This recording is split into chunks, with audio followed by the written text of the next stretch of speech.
Over the last couple of years, the headlines have told us a very specific story. The robots are here and they are taking our jobs. But behind the scenes, some of the largest companies in the world are quietly unplugging their new automated systems and asking their human workers to come back. So what happened? Why has this massive push to replace everyone with software suddenly hit a wall in the real world?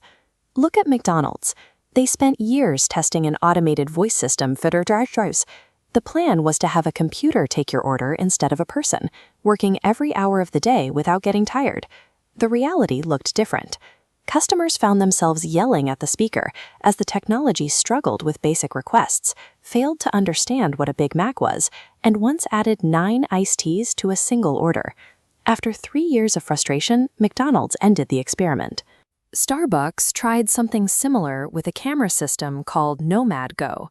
It was supposed to eliminate human inventory counting by letting the software track every bag of coffee and bottle of syrup on the shelves automatically.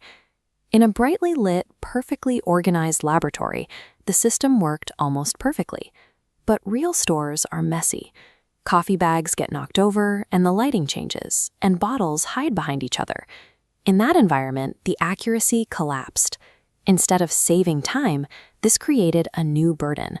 The baristas had to go back and count the shelves by hand anyway to fix the software's mistakes, then explain the errors to their managers. The technology ended up doubling their workload.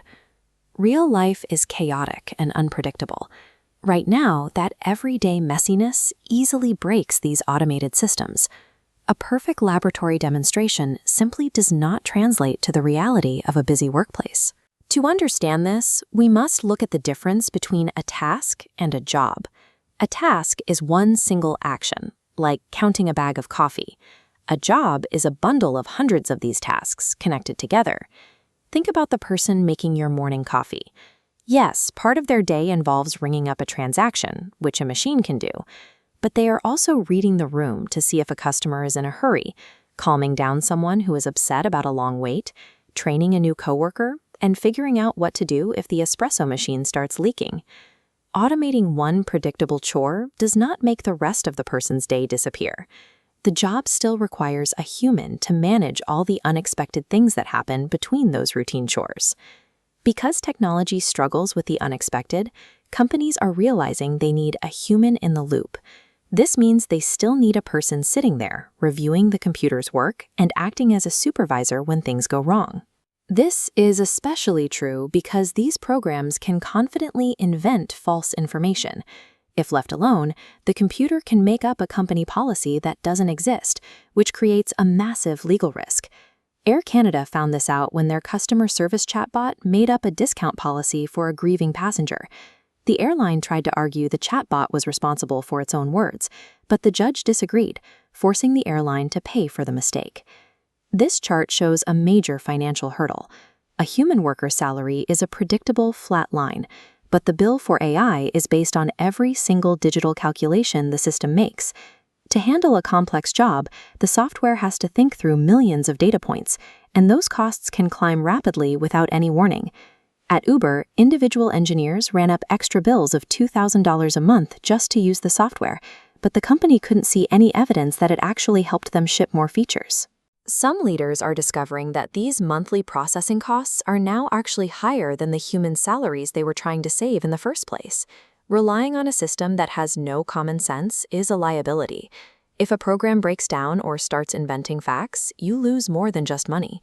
You lose the human expertise that knew how to keep the business running when things went wrong. This chart represents a common fear. Work is fixed. If machines take a slice, there's less left. But history shows the pie gets bigger. When machines take repetitive chores, work expands into areas requiring strategy, empathy, and complex problem solving. We can see this at IBM.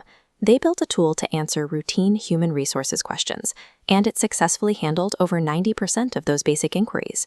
But IBM didn't lay anyone off. Instead, they took the money they saved and hired more engineers and salespeople to help the company grow. The companies that struggle are the ones trying to use software as a cheap replacement, only to watch their quality fall apart. The companies that succeed are using it as a tool to give their current employees extra help with the boring parts of their jobs. The workplace of the future won't be empty. Instead, we'll spend less time acting like machines and more time using them as tools, managing, correcting, and strategizing alongside them to do more than we ever could on our own.